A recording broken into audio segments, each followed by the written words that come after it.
Hello, welcome to VirtualClinic, where we focus on enhancing the doctor and patient experience with regards to blood work and online consultations. My name is Dr. Ryan Bentley, one of the co-founders and developer of VirtualClinic.md. I'm also author of the book Sexualizing Cholesterol and Vessels That Thrive, Choosing a Lifestyle of Health, Healing, and Faith. In today's webinar presentation, I'm going to discuss one of the cases that I had with regards to thyroid disease. This patient presents as a 50-year-old female with primary complaint with hair loss and coarse, dry hair. She also has depression, weight gain, and her hair has been brittle for years. During her physical exam, she's overweight, her skin is dry, she's puffy in the face, and she has no lumula, which are the moons in the fingernails. And I look at her and I say, "Ma'am, you look very much like a thyroid case."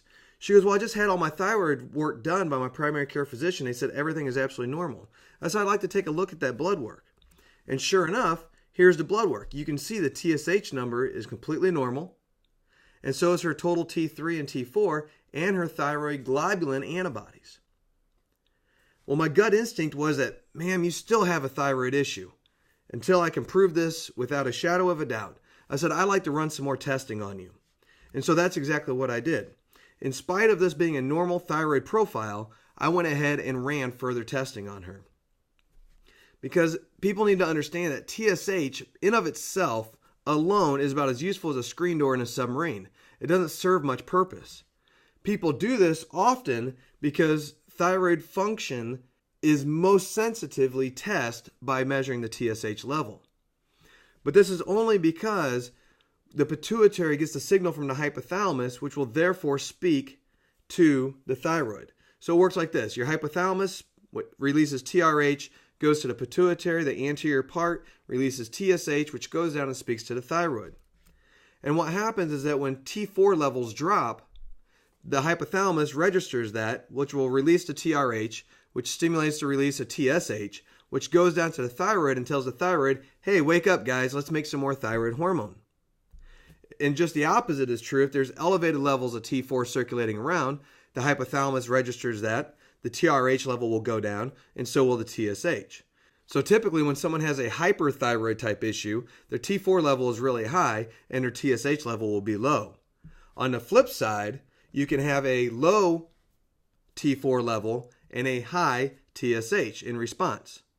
However, you can have a secondary cause where the TSH level is not working and is not elevated simply because the pituitary gland is not releasing it. That's called secondary hypothyroidism. My point is that we can't just use TSH alone, which is what most doctors have a tendency to use.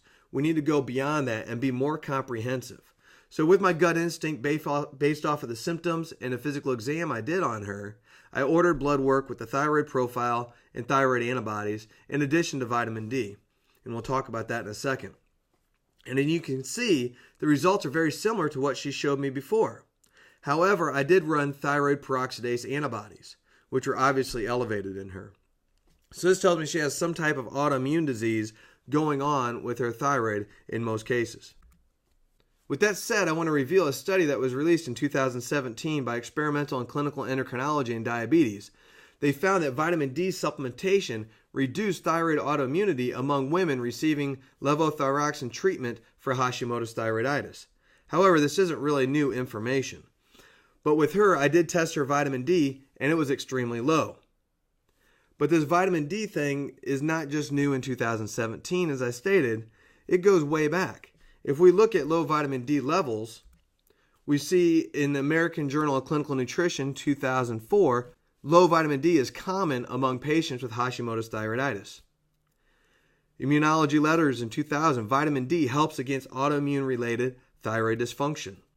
American Journal of Physiology and Gastroenterology Liver Physiology 2008 states vitamin D deficiency may compromise the mucosal barrier, leading to increased susceptibility to mucosal damage and increasing the risk of inflammatory bowel disease. 125 vitamin D markedly enhanced tight junctions, increasing the junction protein expression, preserving the structural integrity of the tight junctions. So what does that mean? Well, if we look at the gut and the cells in the gut, they sit right next to each other. And then they have these tight junctions. This is what it looks like under a microscope. And then when you blow that up, you see these kissing points. These kissing points and these tight junctions occur because of the expression of 125 vitamin D increases the protein expression for this to occur. When this does not occur and you're deficient in vitamin D or you have inflammation in your intestinal lining, these tight junctions will become loose and allow big proteins and bacteria and other antigens to enter into your bloodstream, and your body scans it like a barcode and says, boop, kill anything that looks like this. And then if it happens to look like your thyroid, you get autoimmune thyroid. If it happens to look like your joints, you get rheumatoid arthritis. It's molecular mimicry. That's how it happens. In the same way that Campylobacter jejuni is related to Guillain-Barré syndrome with molecular mimicry, it's very much the same thing. Now, again, this is a simplistic view of autoimmune disease, but you get the point. So in this patient, I'm thinking she's got autoimmune thyroid, she's got low vitamin D, her gut lining is not good. I'm thinking, what kind of proteins could be going in there? Well, I also had the privilege of knowing the information with regards to Hashimoto's and gluten intolerance and celiac disease, so I'm going to share some of that knowledge with you right now. Autoimmunity in 2008 said gluten sensitivity is specifically increased in patients with autoimmune thyroid disease. And all patients with autoimmune thyroid disorders should be screened for gluten sensitivity. The World Journal of Gastroenterology in 2007 and Physiology Research in 2003 say screening patients with Hashimoto's thyroiditis for celiac disease and vice versa should be common practice. An American Journal of Gastroenterology in 2001 stated the greater frequency of thyroid disease among celiac patients justifies a thyroid functional assessment. In distinct cases, gluten withdrawal may single-handedly reverse the abnormality. So with this patient, I want to help her. I want to identify what's going on with her, not just give her levothyroxine because she's got autoimmune thyroid disease. We need to figure out what's causing this autoimmune disease if it's able to be done. And in this case, it was. So the European Journal of Gastroenterology and Hepatology in 1998, celiac disease patients have 10 times increase of autoimmune thyroiditis. So this isn't new information, folks. We need to think about this with our patients, but we have to be comprehensive. You saw the doctor first time only tested thyroid globulin.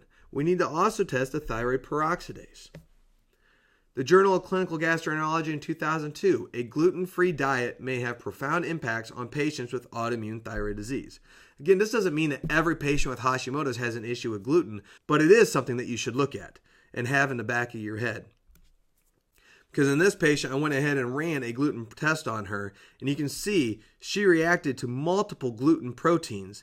In addition, she also had gliadin transglutaminase complexes forming against her intestinal lining, creating Berber carpet in her gut lining instead of the shag carpet because she's losing her villi. That's what those complexes do. So indicating that she definitely has a celiac disease process going on. This is further confirmed by transglutaminase 2 being elevated in her. And the last thing is that transglutaminase 6 was elevated, indicating that she could start to have immunological type issues to her nervous system, such as multiple sclerosis. So these values are obviously abnormal. So the outcome of this patient, she presents with thyroid symptoms, but she had a completely normal profile. However, we had to dig deeper, and her blood work revealed her abnormal thyroid antibodies, indicating an autoimmune reaction. So I wanted to test for gluten and vitamin D issues, which is what we did. We ordered the gluten and vitamin D test, and they were positive in her. The vitamin D was deficient in increasing leaky gut, and we also ordered a gluten test, which happened to be positive in this specific case. So where's the advantage of having VirtualClinic come in? Well, it looks like this. A comprehensive thyroid profile being extremely comprehensive. I'm talking free T3, total T3, free T4, reverse T3, total T4, you name it. Anything that you can test in the thyroid is $157.40. The average online price is $589. That's a savings of $431.60. You can pass that savings on to your patient, or if you're allowed in your state, you can have a markup and make a profit off of the laboratory testing. So again, that depends upon which state you live in. A very basic thyroid profile is $59.85, where the online average is $294. So again, you can pass that savings on to your patient, or you can increase it a little bit and make a profit yourself. In this patient, the doctor previously did not order the thyroid peroxidase, but for us, it's $15.60. This $15.60 made a world of difference in this patient. It allowed me to diagnose autoimmune thyroid disease, which led me to look at vitamin D deficiency as well as her issues with gluten. So again, it created an opportunity for reflexive testing, all for $15. So in conclusion, a thyroid profile, you save a ton of money. Thyroid antibodies, you save a ton of money. The highly discounted pricing on blood work allows the clinician the option of choosing to run a more comprehensive test on the patient without having to worry about exorbitant costs. This makes it easy to catch subclinical patients before the problem becomes a bigger issue, such as it was in this case. I could have waited till her thyroid was completely destroyed and now all of a sudden her TSH levels are through the roof, and she went through the period of having hot flashes because her thyroid is being destroyed, releasing thyroid hormone, which is why her TSH levels are going to look normal for a period of time. So we could have waited for all that. We also could have waited on the fact that she had a vitamin D deficiency, which increases the risk of cardiovascular disease, type 2 diabetes, other autoimmune diseases, but we caught it early. Why? Because I was able to test it for $30-some, as opposed to $220 if she walked in the street to get her vitamin D tested. So I was able to be more comprehensive with this patient and take a step back and look at her body as a whole, but not leave anything out for a very affordable price. So in this case, adding that one TPO antibody test made all the difference in diagnosing the patient's problem. So go to virtualclinic.md, register with us, and start using the portal for free. There's no charge to order blood work and get these exorbitant discounts that we get with LabCorp. If there's a profile that you want to have made specifically for you, that you want to create your own super panel and have it called Dr. John Doe's super panel, we can do that. We will go to LabCorp on your behalf because we have over 100,000 covered lives and we get discounts based off of numbers. So if you want a specific panel for yourself, we can create that. We already have a number of super panels in there and a number of add-on tests that you can get at great discounts. And also, when you register and you're able to log in, you'll have the opportunity to look at other enhancements that we have within our system that could be valuable to you, such as our educational modules that are available to you inside that portal as well. So again, I thank you very much for your time today. I hope you learned something new, and I look forward to helping you help your patients through our portal, virtualclinic.md. Have a great day.